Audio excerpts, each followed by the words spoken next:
दोस्तों आज मैं आपको बहुत ही गंभीर से जानकारी देने वाला हूँ। आपको बताने वाला हूँ कि हमारा प्यारा भारत पिछले 10 सालों से कर क्या रहा है, जिसपे किसी की नजर नहीं जाती और हमारी मेन स्ट्रीम मीडिया भी इसे छुपाने का काम करती है, जिससे आप भ्रमित होते हैं और विदेशियों के सामने हमारी छवि खराब होती है। तो दोस्तों बने रहिए मेरे साथ इस वीडियो में, क्योंकि आज बहुत सारे दोगले देशद्रोहियों के चेहरे से नकाब उठने वाला है। उनको दिक्कत होगी, उनकी मिर्ची लगेगी कि मैं रुकने वाला नहीं हूँ, कि मेरा काम ही यही है आपको हकीकत से रूबरू कराना। क्या आपको पता है हमारे मेन स्ट्रीम मीडिया ने हमसे बात छुपाई।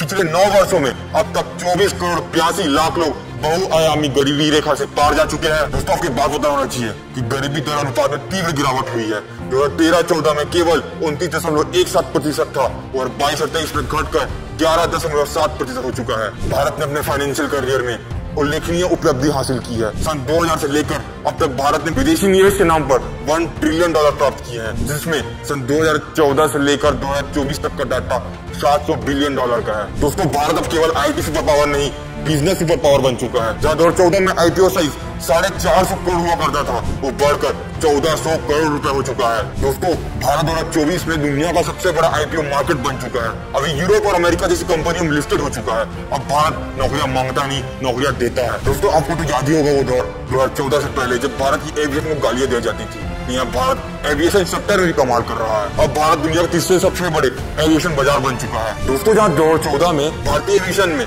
यात्रा करने वालों की संख्या केवल 6 करोड़ थी, वो 2024 में 15 करोड़ हो गई है।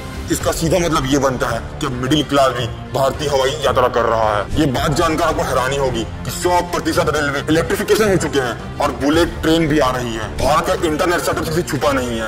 आपको पता होगा कि दुनिया में सबसे चीप इंटरनेट भारत प्रोवाइड करता है। जहां 2014 में इंटरनेट यूजर की संख्या 25 करोड़ थी, 2024 से बढ़कर 85 करोड़ हो चुकी है। गाँव में इंटरनेट यूजर्स 4 करोड़ से बढ़कर 55 करोड़ हो चुके हैं, जिससे एजुकेशन, पेमेंट जैसी सुविधाएं आसान हो गई। 2014 से पहले गरीब लोगों के छत पाना एक सपना मात्र था, लेकिन ये सच हुआ।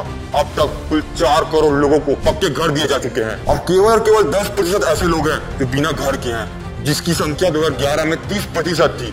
तो सीधा मतलब ये बनता है कि लोगों को फायदा हुआ है। और कोई भी परिवार बारिश में भीगने, ठंड में ठिठुरने के लिए मजबूर नहीं है। पेंटोमी द्वारा विश्लेषित आंकड़ों से पता चलता है कि भारत सार्वजनिक पेशकश की दौड़ में संयुक्त राज्य अमेरिका से 2 गुना और यूरोप से 2.5 गुना आगे चल रहा है और आईपीओ का सबसे बड़ा बाजार बन चुका है। दोस्तों आपको बात पता होनी चाहिए कि 2024 के 11 महीने में 76 कंपनियों ने कुल $1.2 ट्रिलियन जुटाए, लेकिन पेंटामिक ग्रुप की माने तो ये आंकड़ा 2025 में बढ़कर 2 ट्रिलियन होने वाला है। 2014 में औसत आईपीओ का मान 240 करोड़ हुआ करता था, जो कि बढ़कर 2024 में 1767 करोड़ रुपए हो गया है। और ये दिखाता है कि कैसे भारत ने सीधे 7 गुना अधिक वृद्धि की है और ये सार्वजनिक होने वाली कंपनियों के पैमाने को दर्शाता है। श्रम ब्यूरो के अनुसार 2025 के आंकड़े ये कहते हैं कि 4.7% की वृद्धि हुई है श्रम दर ब्यूरो में। कृषि मजदूरी में पुरुषों के लिए 5% और महिलाओं के लिए 7.5% की वृद्धि देखी गई है। भारतीय परिवार की औसत आय के बारे में बात करें, उसमें 2016 से लेकर 2021 तक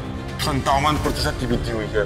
जहाँ पे 2016 में 8,000 रुपए मासिक आय थी, वो 2021-24 बढ़ते 12,000 रुपए हो गई। दोस्तों आपको पता होना चाहिए कि इन पिछले 10 सालों में आपके और हमारे जीवन में क्या क्या बदलाव हुए हैं। आपको पता है जहाँ 2015-16 में 30% भारतीय घरों में रेफ्रिजरेटर हुए करते थे, अब 2019-21 में वो बढ़कर 37.91 हो चुका है। इसी अवधि में जब हमारे घर पे 18% एयर कंडीशनर थे, अब वो बढ़कर 23.97% हो चुके हैं। जहाँ पहले केवल 80% भारतीयों के हाथ में स्मार्टफोन हुआ करता था, वही अब बढ़कर 95 से 93% हो चुका है। दोस्तों इस प्रकार से इन 10 सालों में हमारी और आपकी जिंदगी प्रभावित हुई है। लेकिन क्या हमारी सरकार इसका बखान करती है? नहीं। लेकिन जो हमारा विपक्ष है दिन भर इसकी बुराई करता रहता है।